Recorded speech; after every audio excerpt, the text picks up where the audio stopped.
Hola nuevamente.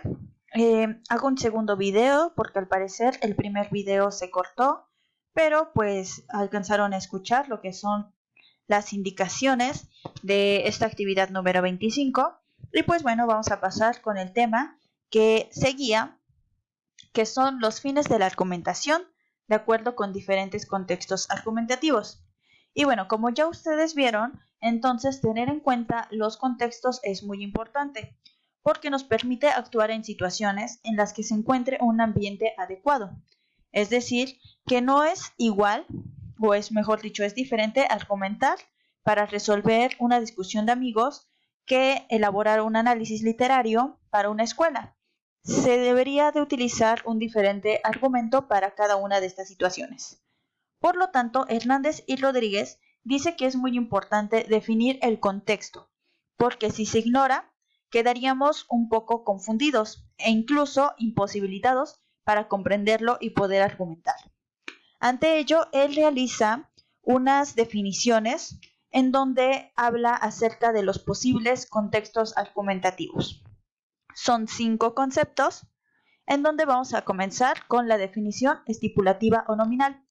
Acá nos dice que sirve para aclarar la situación en un contexto nuevo, donde los hablantes pueden no poseer la información. Es el punto de partida para dejar claros ciertos conceptos. ¿Qué es lo que nos quiere decir? Pongamos de ejemplo que si a ustedes les llega a hacer una campaña o llegamos a hacer una campaña en donde tiene que dar información sobre métodos anticonceptivos en un lugar, imaginemos un pueblito, en donde jamás se ha hablado de ese tema, deben de tener en cuenta el contexto y sería un contexto de definición estipulativa, porque se va a hablar de algo nuevo, donde las personas no poseen esa información. Vamos a ir con la siguiente, que es definición lexicográfica, en donde esta ayuda a basarse y ayudar a la semántica al empleo adecuado de las palabras, es decir, que se apeguen a su sentido más preciso. Básicamente, aquí sería un argumento en donde ustedes van a enseñar cómo hablar dependiendo la semántica, ¿ok? En la siguiente está la definición explicativa, en donde esta, como ya vimos un poquito que es explicar, busca llegar a definiciones cuyo sentido no goza de aprobación universal, es decir, que solo unos cuantos lo aprueban. Por lo tanto, se explica para así poder tener una validez, mejor dicho, una validez o una aprobación universal. Y bueno, la siguiente es la definición teórica, en donde esta busca elaborar una descripción teórica o científica adecuada. Esta la vamos a abordar un poquito más adelante y pues básicamente se basa en lo que son las teorías y las investigaciones científicas. Por último tenemos lo que es la definición persuasiva, donde pretende convencer de una situación o de una creencia, como también ya lo vimos anteriormente. Pero mucho ojo, chicos, acá nos dicen que para la persuasión muchas veces sí se lleva a ocupar lo que es lo emotivo, la expresión y la entonación que se lleva a conmover a la aceptación por los sentimientos. Es decir, ustedes sabrán que hay mucha gente que llega a pedir dinero, pero antes te dice como ciertos argumentos en donde hacen que tú te conmuevas y por lo tanto aceptas y sueles regalarles o darles aunque sea una moneda, ¿no? Entonces esto podría ser una definición persuasiva y es un contexto en donde también debemos nosotros tener en cuenta a la persona, porque como lo vimos también para otro tipo de personas suele que este concepto de lo emotivo no les sea lo suficientemente claro para poder llegar a lo que es la persuasión. Y bueno, también aquí nos explican que existen otros tipos de contextos que simplemente se dan por los procesos. Por ejemplo, un debate, la toma de decisión, en una ponencia o en un diálogo. Acá nos dice que la situación va a envolver las condiciones en que la persona va a argumentar. Y por eso te dice que es importante recordar otras funciones del lenguaje. Por ejemplo, las declarativas, que dan información, exclamativas que llaman la atención, interrogativas, que plantean un cuestionamiento, imperativas, que dan órdenes, y estas, aquí las vamos a ver en un ejemplo que está muy claro, donde se utilizan todas las funciones. Normalmente nosotros cuando hablamos no nos damos cuenta de qué tipo de funciones estamos empleando, pero casi siempre las estamos utilizando. Por ejemplo, ay no, ¿estás seguro? Mejor ve a tu casa. pero tú sabes lo que haces. Es una simple frase que nosotros seguramente llegamos a ocupar o parecida, y si se dan cuenta, el "ay no" está ocupando una función exclamativa. El "¿estás seguro?" es una función interrogativa. El "mejor ve a tu casa" es una imperativa porque te da una orden. Y por último, pero tú sabes lo que haces, simplemente está declarando una información. Estas las solemos ocupar, como ya las dije, a veces inconsciente o inconscientemente, y también nos ayudan a argumentar. Ahora vamos a pasar a nuestro siguiente tema, que es la argumentación para construir una demostración científica. Aquí mucho ojo. Acá nos dice que Karl Popper dice que la ciencia se basa en conjeturas, formuladas a partir de hipótesis, cuya veracidad se pone a prueba a través de hechos y evidencias demostrables. Entonces, cuando nosotros hacemos una investigación científica, siempre vamos a demostrar si esta puede ser veraz o no. Acá nos dice que no todas las argumentaciones bien estructuradas van a arrojar conclusiones universales. Pueden existir excepciones que rompen la regla, y por lo tanto el postulado científico puede ser declarado falso. Acá también nos dicen que la sola experiencia, es decir, la observación a través de nuestros sentidos, no basta para establecer una demostración científica. Es necesario que nosotros recurramos a la información arrojada de numerosos experimentos y observadores. Se debe tener en cuenta que las conclusiones obtenidas de este tipo pueden ser refutadas en el futuro por actualizaciones. Vamos a poner un ejemplo. Una demostración científica podría ser que ustedes vayan a un lago a observar, y entonces el individuo 1, va a decir que el cisne es blanco. El individuo 2 va a decir que vio otro cisne y también es blanco. El individuo 3 dice que también vio otro cisne y también es blanco. Entonces, por lo tanto, todos los cisnes son blancos. Pero entonces, en este momento, puede que esta hipótesis o esta demostración científica suene totalmente coherente y la den como verdadera. Pero posteriormente puede llegar otra persona y observar que también existen los cisnes negros. Entonces, por lo tanto, esta demostración científica quedaría refutada y crearían otra nueva en donde también dirían que existen también los cisnes negros. Para hacer demostraciones científicas, aquí un autor lo llama los métodos de Mill y los va a ayudar a hacer una investigación científica y poder demostrar de manera adecuada para así evitar aquellas refutaciones. Aunque, como lo dije, puede que en algún momento, con las futuras actualizaciones, es decir, nuevas investigaciones científicas, estas sean refutadas. Un primer método es el método de la concordancia, que nos dice que el fenómeno tiene una circunstancia en común con la causa del fenómeno. Vamos a leer aquí que unos chicos se van de excursión, tienen problemas gastrointestinales y te menciona qué es lo que comieron. Pero también nos dice que si nosotros analizamos todo esto, vamos a ver que todos en común comieron frijoles.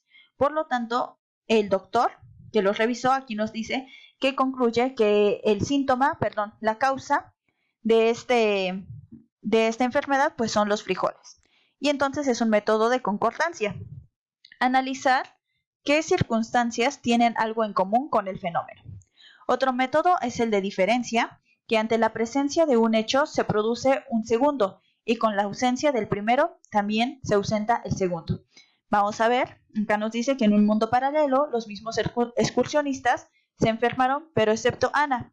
El médico les pregunta qué comieron, les vuelve a decir qué es lo que comieron, pero en este caso Ana no comió frijoles y no se enfermó.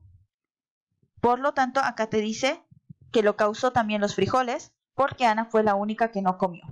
Entonces, si te dan cuenta, cuando hay ausencia del primero, también hay ausencia del segundo. La causa, que era anteriormente los frijoles, aquí nos damos cuenta que Ana no los comió y por lo tanto se encuentra sana. Vamos a ver otro método, que es el método de variación concomitante. Acá nos dice que las circunstancias varían en consecuencia a un fenómeno relacionado que también cambia. Vamos a ver cómo es esto. Nos dice aquí, por ejemplo, que en México en 1970 y 1991, por cada 100.000 habitantes, aquí perdón el error, 100.000 habitantes se pasó de 22.083 a 43 personas alcohólicas, es decir, que aumentó.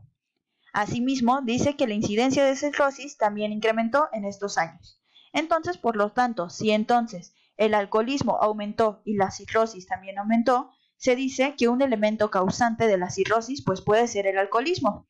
Hay dos circunstancias que se están cambiando y por lo tanto podrían estar en relación. Vamos a ver el último, que es método de residuo, en donde te ayuda a identificar la causa de un hecho específico provocado por un conjunto de fenómenos. Vamos a ver el ejemplo. Nos dice que aquí se van a distinguir diferentes cualidades en el crecimiento de una planta. Por ejemplo, el desarrollo de la hoja grande, el tallo fuerte y la producción de frutos. Acá nos dice que el nitrógeno promueve el desarrollo de las hojas, es decir, el inciso A. El potasio fortalece el tallo de la raíz fuerte, es decir, el inciso B. Y entonces nos queda la producción de frutos y flores. Por lo tanto, entonces, acá te dice que sabemos que lo que motivó a cada uno de los residuos. Entonces, por lo tanto, nos estamos dando cuenta que lo que queda como residuo son las frutas y las flores. Y si a estas flores se les agregó nitrógeno y potasio, se puede deducir que la planta fértil puede atribuirse a lo que es el fósforo. Entonces, si nos damos cuenta, tenemos tres elementos y se van a distinguir qué elemento corresponde a cada uno, y el sobrante, como aquí lo dice el residuo, va a corresponder al último producto. Y bueno, vamos a ver ahora qué actividad tienen que realizar, que es la actividad 26, en donde se van a organizar con sus compañeros para elaborar equipos de 3 y van a elaborar un argumento de demostración científica. Van a ocupar un método de 1000, como el que ya estuvimos viendo, que puede ser los anteriores, cualquiera de estos 4 que estuvimos abordando, y entonces van a elaborar su argumento. Deben de tener en cuenta también lo que es el contexto. Recuerden que algunos de los contextos que ustedes pueden ocupar son el persuasivo, teórico, explicativo y estimulante. Mucho ojo, ya que tienen que elaborar su argumento, puede ser de manera intentada, pero deben asegurarse de que cumpla con los requisitos necesarios para así demostrar lo que ustedes están deseando encontrar o aprobar. Aquí vamos a dar un ejemplo en donde el método que yo ocupo, por ejemplo, es el de concordancia. Recordemos que este es donde se tiene una relación del fenómeno con la circunstancia. Y entonces vamos a ver que el contexto que yo ocupo es estipulativo, porque va a ser la primera vez del que se va a hablar, explicativo, porque explico, y persuasivo, porque trato de convencer. Aquí está mi argumento. Nos dice que algunos alumnos de secundaria crearon una bebida que está hecha a base de popó y tratan de comercializarla en la ciudad. Ellos demuestran que tiene múltiples beneficios de la salud y, bueno, aquí están sus conclusiones. Este sería como tal el argumento. Dice, la investigación se llevó por 2 semanas, en donde 10 participantes se les hizo análisis y posteriormente se les dio la bebida, el agua de popó, el agua de popó de camello. Y cada tercer día se les dio esta bebida y después de hacer los análisis y determinar estas 2 semanas, encontraron que su colesterol bajó, los triglicéridos estaban adecuados y que además su apariencia era más joven. Entonces estoy demostrando el por qué es efectiva esta bebida. Y bueno, a un segundo grupo de 10 participantes también se le hizo el mismo análisis, pero se les dio una bebida similar. En el segundo análisis encontraron que permaneció igual, es decir, que no tuvo la misma eficacia que tuvo el compartirles bebida de popó de camello. Entonces, por último, aquí yo digo, anímate a comprobarlo, tu juventud y salud a la mano de una popó. Entonces, si se dan cuenta, aquí ocupo varios elementos en donde voy explicando, donde voy ayudando a la persuasión, y así algo deben de hacer ustedes. Recuerden que se deben de formar en equipos de 3 y es muy sencillo. Lo van a compartir en clase y eso ahora sí sería todo. Y voy a finalizar. Nos estaremos comunicando por Teams o por WhatsApp.